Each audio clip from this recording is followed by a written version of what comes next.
What is up, everybody? Welcome back to my episodic review of Power Word Fail. This episode, Brahm and Jerry. This is episode 60. We have 60. I think there's 60. God, I don't remember now.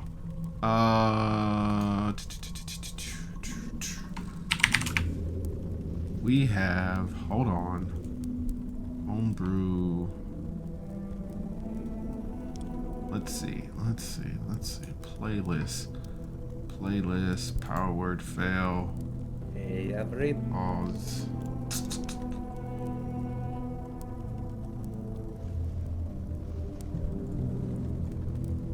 Let's see.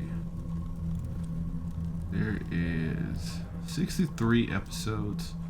We just finished episode 60. We got 3 more episodes left. The power word fail.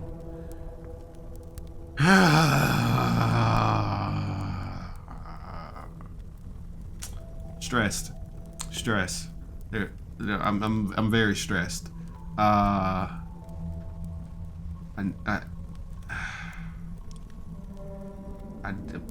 don't know what's gonna happen at the end now. I've made it this far without any spoilers. 3 episodes left. I'm gonna try to finish those this week. So might cut down a little bit on the Mythcraft reviews, which I only did one last week, and I only did one with Power Word Fail, but we're gonna try to do that. So yeah, this is episode 60. Brahm and Jerry. We start off with the group trying to come up with a plan. Same spot that they left off. Guess they're doing like a dungeon crawl. I guess they're in a dungeon, a castle.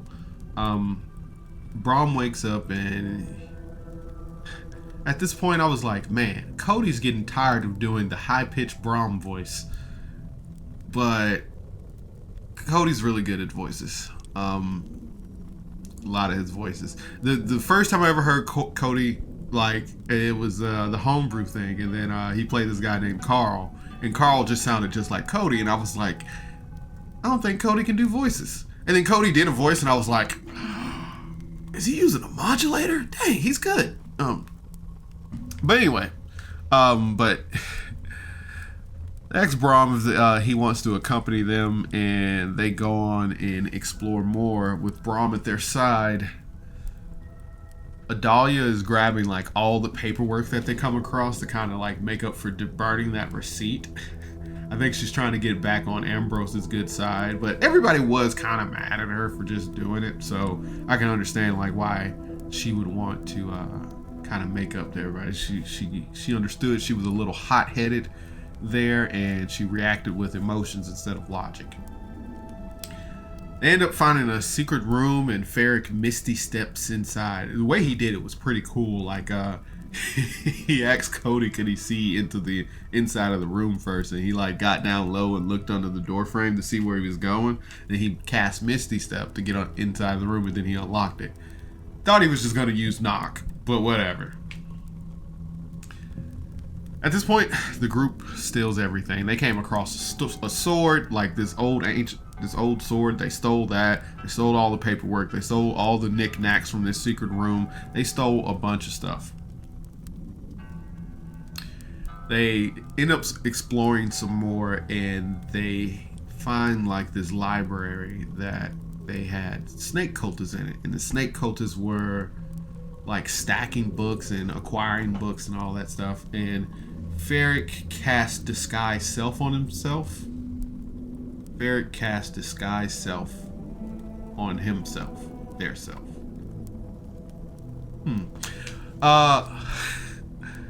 And he walks in the room, and he gets a little bit of information on what's going on, trying to figure out what they were doing.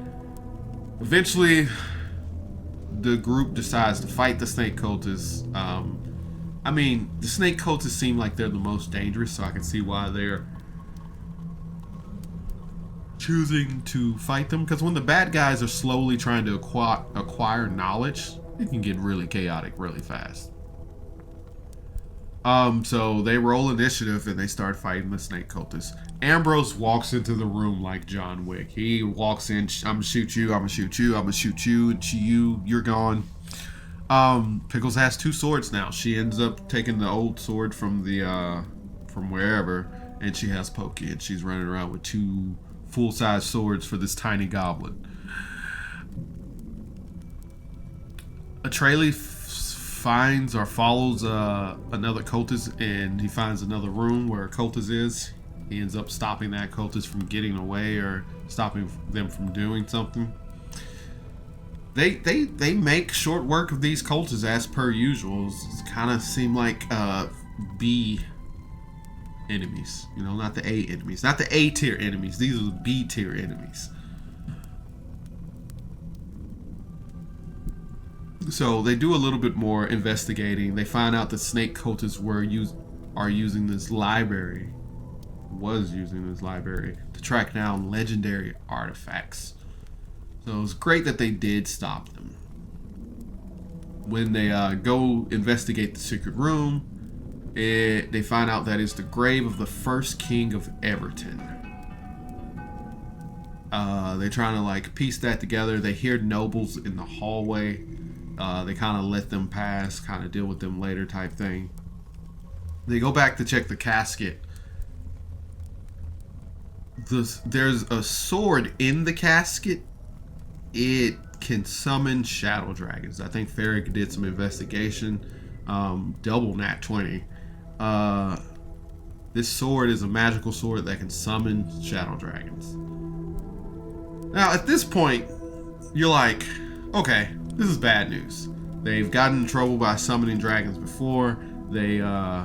But they don't want the bad guy to get it. It just does not seem like a good thing. But some of the group is like, okay, we can get a sword, magical sword. They do find out that the sword was wielded by the first king of Everton. He had the sword. He would use it, summon these dragons. But then the dragons got out of control some kind of way and just turned all bad. There's a trap on the casket.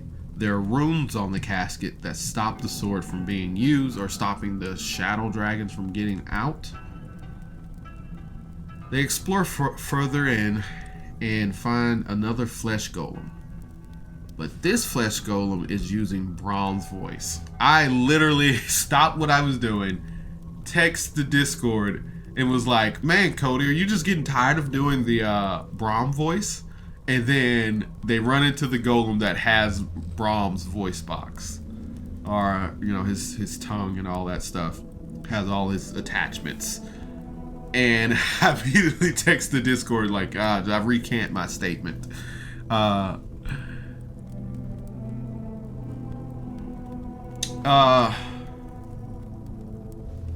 They end up talking to this golem, finds out, they kind of put together that he was supposed to be a vessel for resummoning the king or the wizard or whatever they're trying to like bring. He's a vessel.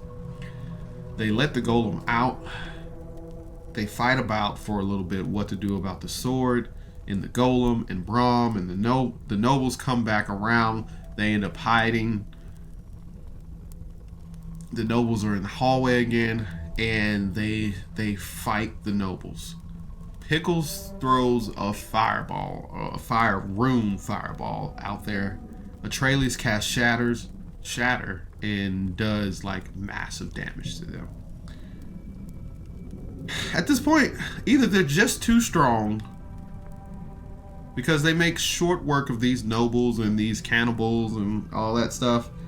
And I was thinking like maybe Cody's just trying to get them to run through their resources, so when they get to the boss, it's like, we have no more resources. This is a tough fight.